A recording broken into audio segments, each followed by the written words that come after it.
नमस्कार दोस्तों, मेरे चैनल में एक बार फिर से आप लोगों का स्वागत है। दोस्तों, मैंने पिछली वीडियो में आप लोगों को बताया था कि जो शेर शाह का उत्तराधिकारी था इस्लाम शाह, उसने किस प्रकार से अपने बड़े भाई के खिलाफ जो है षड्यंत्र रचा और उसमें वो किस हद तक सफल हुआ और किस हद तक सफल नहीं हुआ।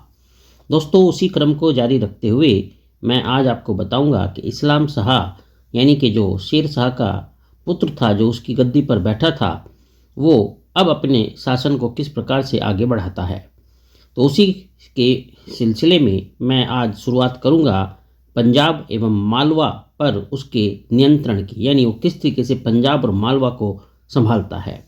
मेरे दोस्तों, उस समय मालवा का सूबेदार शुजात खां अपनी शक्ति में वृद्धि कर स्वतंत्र रूप से शासन करने लगा था।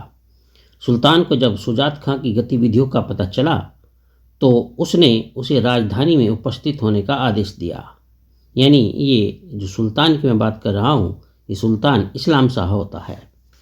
तो इस प्रकार से जब वो उसको अपनी राजधानी में उपस्थित होने का आदेश देता है तो शुजात खां ने सुल्तान की अधीनता स्वीकार कर ली और उसकी सेवा में उपस्थित हो गया। तो इस प्रकार से शुजात खां ने यानी एक तरीके से समर्पण कर दिया इस्लाम शाह के सामने।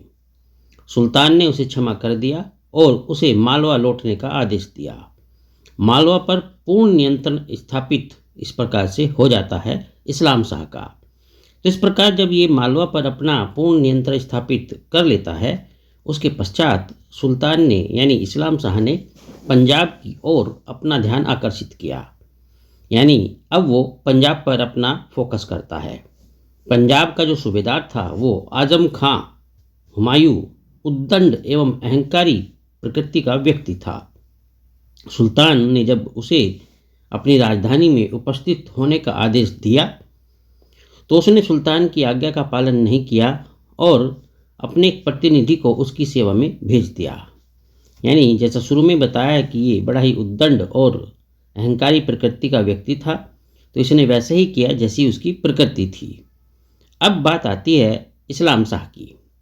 तो अब सुल्तान इसके इस रिएक्शन को देखकर, यानी ये जो अपने प्रतिनिधि को सुल्तान की सेवा में भेज देता है और खुद उसके सामने उपस्थित नहीं होता है, तो सुल्तान इस्लाम शाह के लिए यह एक बहुत ही असहाय यानी कि असहनीय जैसी स्थिति हो जाती है और वो इसे अपना बड़ा अपमान समझने लगता है।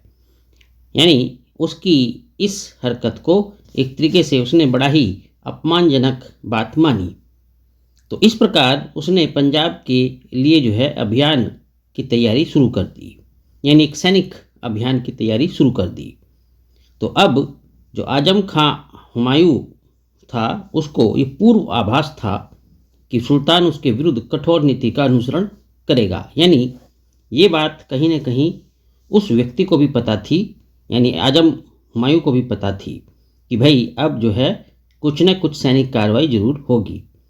इस कारण उसने पंजाब में विद्रोह कर दिया और स्वतंत्र शासक की भांति शासन करने लगा। आजम हुमायूं के विद्रोह का समाचार पाकर बहुत से असंतुष्ट अमीर भी उससे जा मिले और उन्होंने दिल्ली की ओर प्रस्थान किया।